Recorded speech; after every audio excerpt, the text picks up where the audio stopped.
একটা সময় ছিল মানুষ ভাবতো যার কাছে সোনা আছে তার কাছেই ক্ষমতা আছে, কিন্তু আজ সোনার মতো চকচকে একটা জিনিস ছাপিয়ে গেছে এক টুকরো ডিজিটাল কোড, যার নাম বিটকয়েন। এটা কি ভবিষ্যতের সম্পদ নাকি প্রযুক্তির ছদ্মবেশে আরেকটা জুয়া? চলুন জেনে নেই বিস্তারিত। বিটকয়েন হলো একটা ডিজিটাল মুদ্রা যা কোনো ব্যাংক বা সরকার চালায় না। 2009 সালে এক রহস্যময় ব্যক্তি বা গ্রুপ সাতোশি নাকামোতো প্রথম এটি চালু করেন। এটা এমন এক অর্থব্যবস্থা যেখানে আপনি টাকা উঠাতে পারেন, টাকা পাঠাতে পারেন, লেনদেন করতে পারেন একদম গোপনীয়ভাবে, কোনো প্রকার মধ্যস্থতাকারী ছাড়াই। এটা ঠিক যেন ইমেইলের মতো, কিন্তু টাকা পাঠানোর জন্য। কোনো ভৌতিক নোট নেই, কোনো কয়েন নেই, শুধু কোড আর ব্লকচেইন। বিটকয়েন কেনার তিনটা প্রধান উপায় আছে। প্রথমত, ক্রিপ্টো এক্সচেঞ্জ থেকে কিনে ফেলুন, যেমন বাইন্যান্স, কয়েনবেস, ক্র্যাকেনের মতো প্ল্যাটফর্মে আপনি মোবাইল থেকে কিনতে পারবেন বিটকয়েন। এমনকি কম্পিউটার দিয়ে বিটকয়েন মাইনিং করে বিটকয়েন অর্জন করতে পারেন।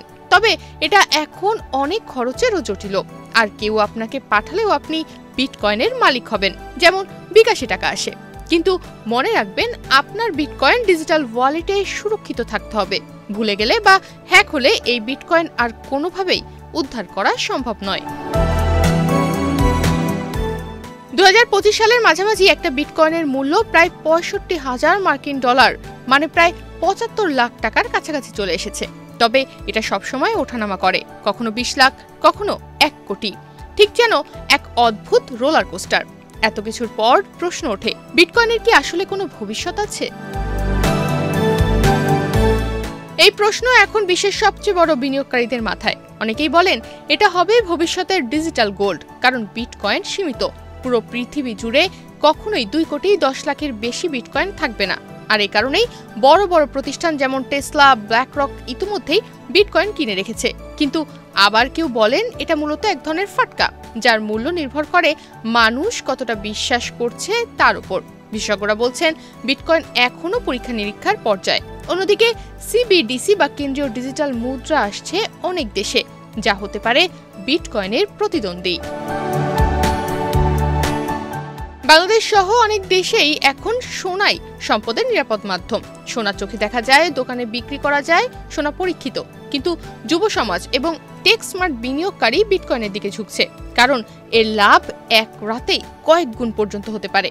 তবে ভয়ও আছে, বিটকয়েন হারালে কিচ্ছু করার নেই, আর সোনা তো জাহাজে ডুবলেও তোলা যায়।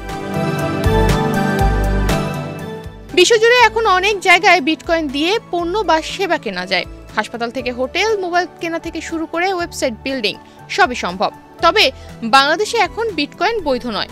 সরকার স্পষ্ট বলেছে বিটকয়েন বা অন্য ক্রিপ্টোকারেন্সি ব্যবহার করলে আইনি ঝামেলা হতে পারে। তবে ভবিষ্যতে নীতিমালার মধ্যে এনে বৈধতার কথা ভাবা হচ্ছে। সোনা হাজার বছর ধরে মানুষের আস্থার প্রতীক, যে যুদ্ধের সময়ও দাম ধরে রাখে, দুর্যোগেও ভরসা দেয়। সেই সোনা স্থির, দৃশ্যমান আর স্থায়ী। অন্যদিকে বিটকয়েন হলো প্রযুক্তির সন্তান, চোখে দেখা যায় না, কিন্তু পৃথিবী জোড়া লেনদেনে দাপট দেখায়। এটা নতুন যুগের প্রতিচ্ছবি, যেখানে টাকা কাগজে নয়, থাকে কোডের ভেতর। তাই বলা যায় সোনা মানে অতীতের স্থিতিশীলতা, আর বিটকয়েন মানে ভবিষ্যতের সম্ভাবনা। আপনি যদি বিনিয়োগ করতে চান, তাহলে চোখ বন্ধ করে নয়, বুঝে শুনে জেনে শিখে তবেই এগিয়ে যান। বিটকয়েনে যেমন বড় লাভের সুযোগ আছে, তেমনি আছে বড় ঝুঁকিও। তনিমা রহমান, বাংলাদেশ প্রতিদিন।